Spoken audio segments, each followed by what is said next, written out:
All right then, gang, you may have looked at some properties online yourselves just to get a bit of a comparison or just to see what's going on in your marketplace before you've gone to market yourselves.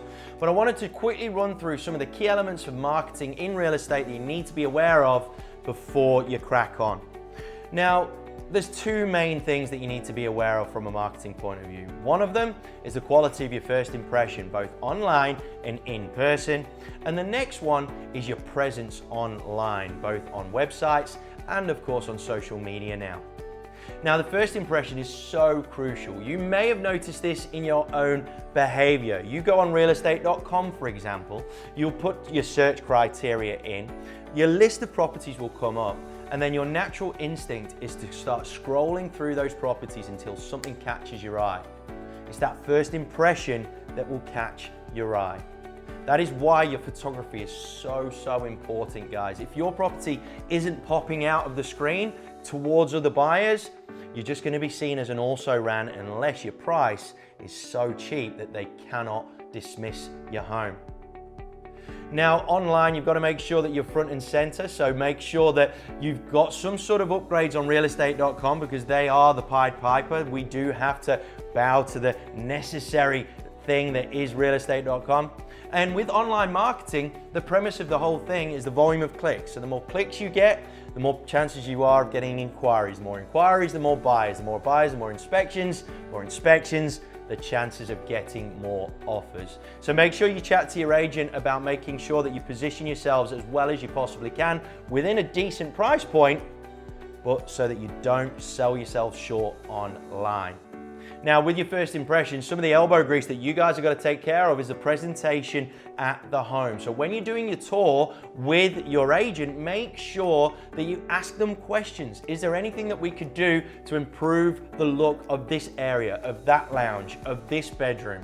Because there might be some stuff that you can do over the course of a weekend that costs you next to nothing, if nothing at all. And with a bit of elbow grease, get some of your friends round, have a bit of a barbecue or something like that, make some fun of it, and have yourselves a bit of a getting ready party. It's a really good way of getting your home absolutely tip top. Now, even if you're living super neat and tidy, I'm sure you will appreciate that there's a difference between living condition and selling condition. Living condition, it is entirely your call, it's entirely up to you. But if you want to maximize the value of your home, make sure that you've got your property ready in selling condition. And if you're struggling for effort, or if you're struggling to be motivated to do it, just have a think about how many dollars you're gonna make by putting that extra little bit of effort in. All right then, gang, they're the two key elements from a marketing point of view. There's other things that you need to probably talk about, like some printed advertising or brochures and things like that, but they're the real two key elements. Now, believe it or not, and I'm sure you do believe it, the world is on Facebook nowadays. You've got to make sure, therefore, that you do some sort of effort on social media when it comes to trying to sell your home.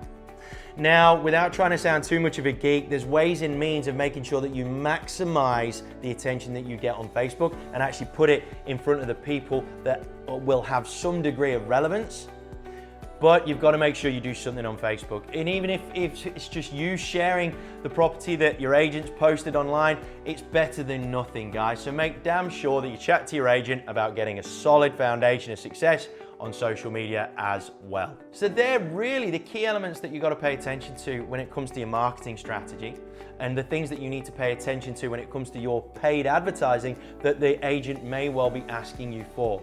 At the end of the day, guys, with any investment, you've got to speculate to accumulate. You just got to make sure you do it with a degree of value.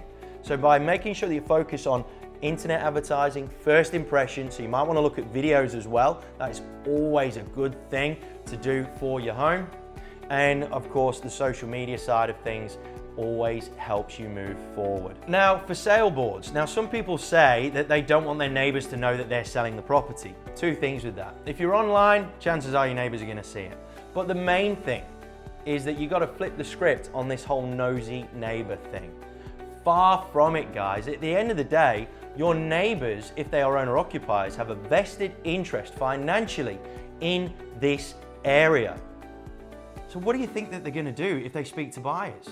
All they're gonna do is actually sell the area to those buyers, because they wanna make sure that you get as much money as you can, because it makes their property more valuable. So flip the script on those nosy neighbors and actually realize that they can become your biggest assets when it comes to selling your home, because they're the ones that have got that vested interest in the area that you're selling.